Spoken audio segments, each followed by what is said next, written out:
welcome, ladies and gentlemen, to the RDFL Footy Show for the first time in season 2014. Of course, with thanks to our fantastic friends at Melton Toyota, Footy Show sponsors again this year, and of course, major naming rights sponsor for the league. It's an absolute pleasure to be back on your computer screens again for the year. Shaun Kelly's my name. You know me, I'm the Media Marketing and Events Manager for the league, and joining me is League Operations Manager Toby Boyle. Toby, welcome to the show, mate. Thanks, Shaun, for having me on today. It's fantastic to have you here, and of course every other week Chris Yeend will be here as well, the oracle that is Yeendy, the RDFL's main man when it comes to media. Round one, we're underway. It's been run and done, and a pretty good round, I suppose, on the field. Some very exciting stuff. Sunbury Kangaroos winning at Rupo, a heart-stopper up at Wood End against the Hawks in Macedon, and I suppose some really good games all about. But tell us a little bit about operationally how the season started from your point of view. Yeah, well, we're very happy to get off the ground because round one obviously can't come around fast enough. We have a lot of work to get done before the first round, and especially with the juniors starting the same time as the seniors this year, it was all hands on deck. And as I put in the record last week, or this week, sorry, was I bet you could hear a collective sigh of relief across the grounds. All the committee and the parents and players, everyone was just a sigh of relief to get round one underway. So pretty much trouble-free round for us to start off. And I suppose the biggest thing was the AFL jump junior match policy that we had to get up and going. But from a senior perspective, fantastic round of football and netball, and those results that you just quickly touched on there. We had a couple of close ones and a couple of bigger blowouts, but that can happen in the round one football. It can indeed. That's round one footy for you. Let's touch very quickly on juniors, because a brand new junior structure this year. The grades have all been realigned, and of course we've introduced junior netball this year, which was absolutely fantastic to see on Sunday. The netball up and about at the RDFL grounds. Tell us a little bit about that, whether it made your life a little bit easier for fixturing for junior footy this year, and I suppose just the general premise behind the restructure and the introduction of the junior netball. Yep. Okay, over the past 24 months, AFL Victoria with the Metro Leagues, a few country leagues as well, and some AFL greats, David Park and Peter Swab, have been sitting together to put together a bit of a policy for junior football going forward over the next few years. The main aim of that was to put a platform in place where kids can obviously have an introduction to football at Auskick level, development level for the under-10s, and then full competition once they get to under-12. So I suppose much conjecture about the no scoring policy for under-10s, no awards and so forth, but it's nothing new for the RDFL. We've done that before. We did that with under-9s last year, and we scrapped the under-9s this year to make a under-10 reserves competition. And so really nothing new to us there, and I suppose a few other minor adjustments to tackling and that, but structure-wise what we've been able to do is put a structure in place where we have 7 clubs who have senior reserve teams in the under-10s up to under-16 grades.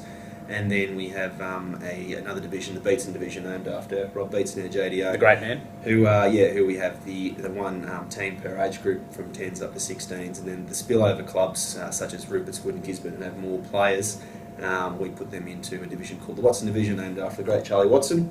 And therefore they play against teams from Beatson division and Turn division who have 2, 3 or 4 teams in their age groups. So much easier structurally wise. What we've been able to do is keep clubs together potentially for every single round of the year, which was the main thing that they told us at the end of the season. Absolutely. So if they travel together, they're at home together. And there's a couple of minor exceptions there, but we've spoken with those clubs, and the best thing, it's been enabled us to put junior netball in the competition and keep the young girls and boys playing netball with their brothers and sisters playing football.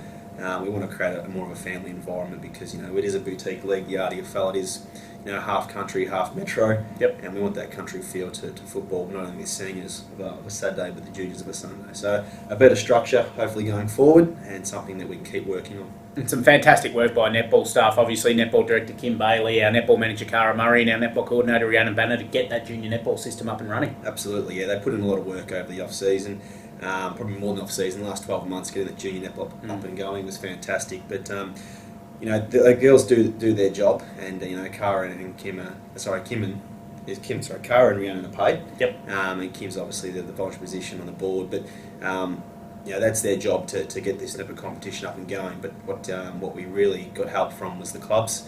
We had 12 junior clubs, 2 just fall short, but 12 got teams up and going for this first season. It's fantastic. And local associations have helped out. Senior clubs have helped the junior clubs, not only from the RDFL, but Ballarat Football League netball clubs have helped out the juniors. So it's been a real across-the-board approach and hard work from everyone. So to get it up and going, fantastic, can only go from strength to strength.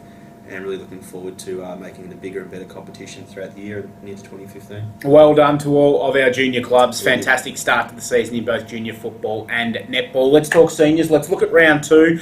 Have a quick look at the netball games first this week. Rockbank taking on Rupert's Wood. Rupert's Wood's first game for the season. Unfortunately, couldn't get on the court last weekend in their A grade.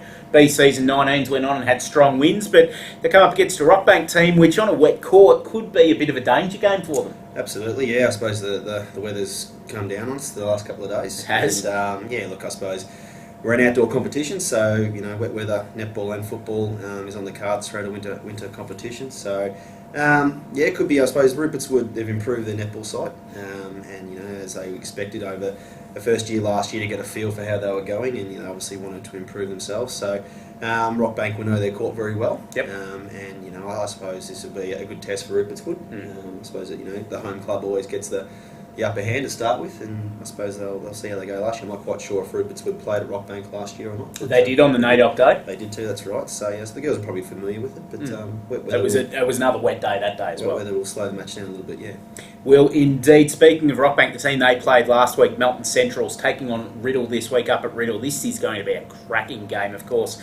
Melton Central's a great start to the season last week. Renee Hull's our Ryan medalist in great form to start the season, and Riddell also in good form with some new recruits come over. Elise Carlisle and the Orton sisters from the Darley Football Club looking very good as well. Yeah, the Orton sisters are very good players. So Riddell, with everything Riddell, they're obviously a very professional club, and they will be high up there with football and netball. So Melton Central's will set the benchmark again. A very good club on the netball court, and I suppose I expect Renee and her charges there to get them over the line in a close one. This match will be played at Gardner Reserve. It will. Over in Gisborne. So obviously the football match being brought across there for the reasons of the football ground not being up and going. But like we said, we keep country football netball together, so the girls will be over at Gardner Reserve as well. And that'll be a good cracking match. Get around to Gizzy, don't worry about that. Broadford taking on Lansfield. Another very interesting netball game this week. A couple of sides that I suppose haven't shown the form in the last couple of years up towards the top of the lattice. But having said that, a bit of a local rivalry, and they'll both be wanting to win this one. There's no doubt about that. Absolutely, yeah. Good opportunity for both teams to get an early win on the board. So I suppose, like you said, a local rivalry. And Broadford and Lansfield are traditionally not the strongest in netball over the past couple of years, but I'm sure they've obviously had a good off-season themselves. It's great to see that, apart from Sunbury Kangaroos, we've managed to get a full complement of A-grade netball, whereas in the past few years, Lansfield have been struggling there. Yep. To see them, get a full team in A-grade is fantastic. So hopefully a close match there. Diggers Rest start their season off this week, of course, having the bye last week, and we've done them no favours on the fixturing. They got the reigning premiers first up, Romsey, who were in pretty good form round 1, and Hope Hamilton also 50-odd goal performance in round 1. Yeah, Hope just keeps doing what she does, which is fantastic for Romsey. But Diggers, obviously, another club who want to push up the rankings there in the A-grade netball, and probably expect big things out of them. Get the start off at home, like we touched on the home court advantage. So, they'll be fresh having the first week off. Romsey, you never know if having that first week, the blowout where they might be a little bit rusty, but I expect Romsey to do great things again this year, so probably expect them to have a win this one, but you never know. Wood End Heskett taking on Kilmore. Fantastic to see Kilmore back in the A-grade netball competition. Didn't get the win last week, but were very competitive, and they'll get better with every week, and they're a real winning chance against Wood End this week. Yeah, well, it's a 50-50 match this one. Could go either way. I suppose, Kilmore and Wood End, again, haven't been traditionally strong the past few years in A-grade netball, and we touched on Kilmore haven't had the A-grade team in the past and do so this year, so it'd be great to see them get a win, but likewise for Wood End Heskett, they'd love to get a win too, so I reckon another 50-50 match. And Macedon and Wallen both with the byes this weekend. Wallen, of course, firing up on Good Friday, which we'll talk about next week as well. But some fantastic netball games going around this weekend, and of course all the details were on the screen as we went along.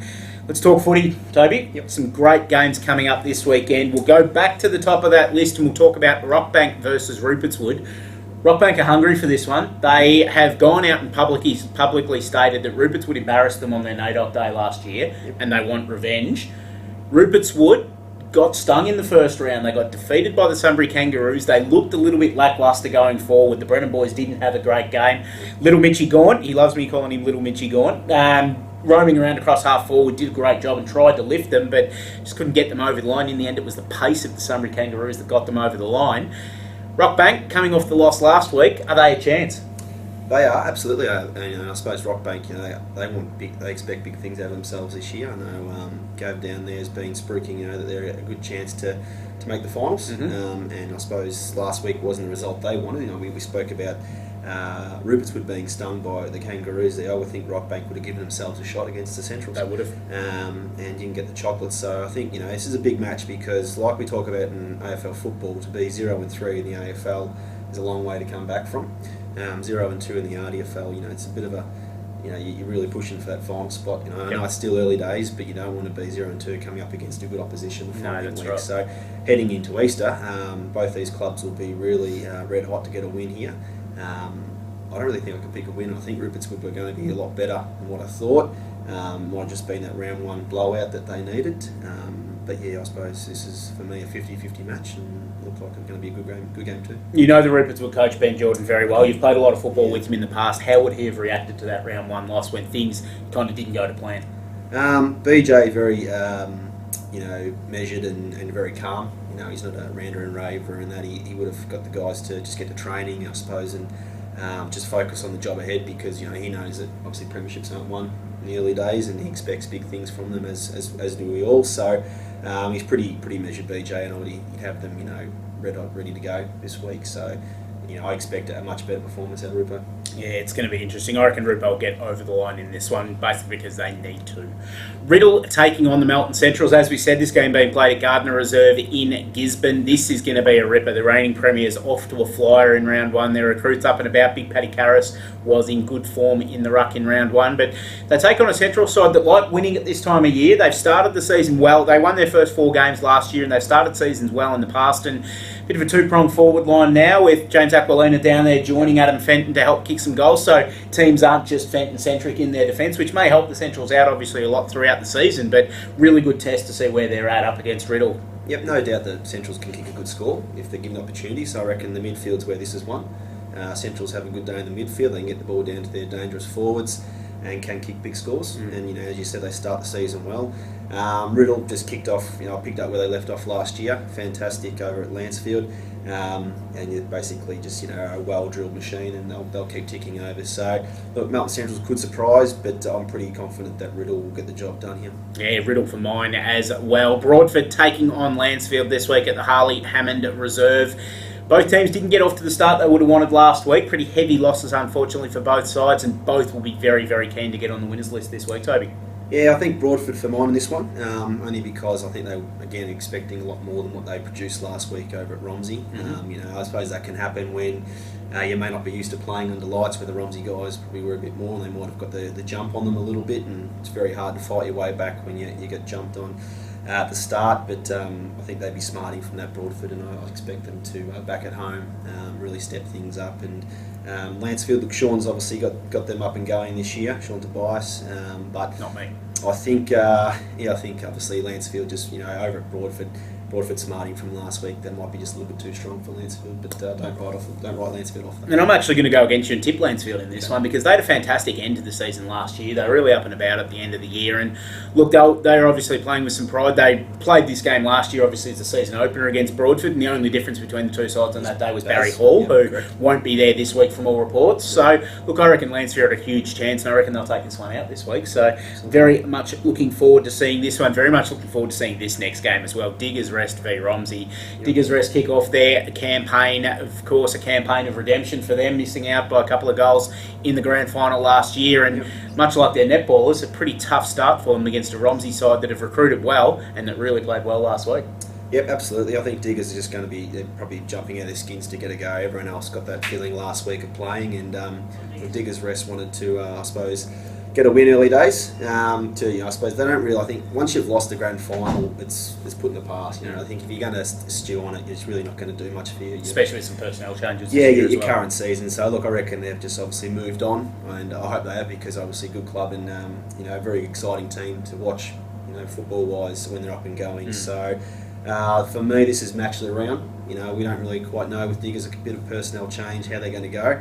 Romsey couldn't have started any better last week, and they'll be up and about. Obviously recruited a lot of good players, but have kept a lot of good players as well. And I'm really looking forward to this match. I think toss of the coin, I'll go with Diggers just at home. Yep, yeah, I reckon Diggers just at home as well. Again, hard to tip because Diggers are that unknown. They didn't have that round one form that we can judge them against. They've got Brett Tucky in their side, which obviously puts them in any game of football that's going around. Romsey, as we know, a very good side. Dean Helms has got them running well at the start of the season, but you just feel at home, Brent Tucky being the X factor, Diggers just. Yep. Another couple of teams that showed some form last week. Another game that's going to be a really, really good game. Woodend Heskett at home taking on Kilmore. The Blues went with Wallen for 3 quarters last week. We thought they may have got that win, and Woodend went with Macedon for 4 quarters, and it was one kick after the siren that did them in. So, two teams that showed a bit of promise, and one of these is going to be 1-1 after Saturday. Yeah, I'm looking forward to this match because we're going to find out a lot about both clubs, how they respond to hard losses. I think both had their chances last week. Obviously, Woodend a bit closer to Macedon than what Kilmore were to Wallen in the end. But they were right there, both teams. You got to take every chance you can possibly get. And it was a chance that went begging for both teams. So how they bounce back is really interesting this week. Woodend, if they can play that same match they did last week, they're at home. I can't say they can't win this, but don't write Kilmore off. No, definitely not. Some goal kickers up forward for Kilmore this year as well. So I might go with the Blues in this one. They need the win. I'd love to see them get it off the board. They obviously didn't have it last year, and I reckon they're due. I reckon it's their time. Go Blues. Right. Sunbury Kangaroos taking on Macedon in the last game of the round. Both round one winners, but I suppose a little bit unexpected for the Sunbury Kangaroos, but they played a really good style of football last week. Really good run and carry. Johnny Baker up forward, really straightened them up. And a new guy they've got from Gisborne Footy Club this year, Jamison Campbell, where everybody in the ground was asking, who is this kid wearing number 18? Toe. Got some toe, the lad. I know there was a photo that we put up on Facebook this week of Shane Bishop trying to catch him, and he was pulling all of those faces that you pull when you're trying to catch someone and can't do it. Yep. Very, very quick. Kicked 3 goals, best on ground, and was a fantastic addition to the Kangaroos lineup last week against the Macedon side that, as we said, got over the line against Woodend in a very, very close one, and I suppose they'll be keen to show that they can do it against quality opposition as well. Yeah, I reckon Kangaroos, I suppose, flying under the radar a little bit. All the talk's been about Riddell again, Romsey, Rupert's put in their recruits, and the Kangaroos have just kind of been a little bit quiet over the pre-season, which is not their own fault.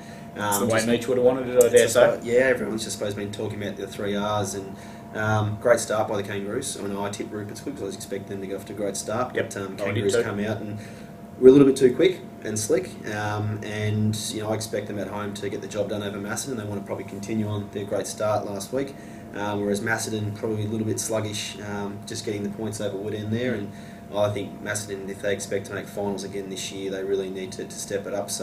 But I think Sunbury Kangaroos too strong. Yeah, Kangaroos for me as well. I was really impressed with the way they went about their business last week up at Rupert's Wood. Wallen got the bye, this week.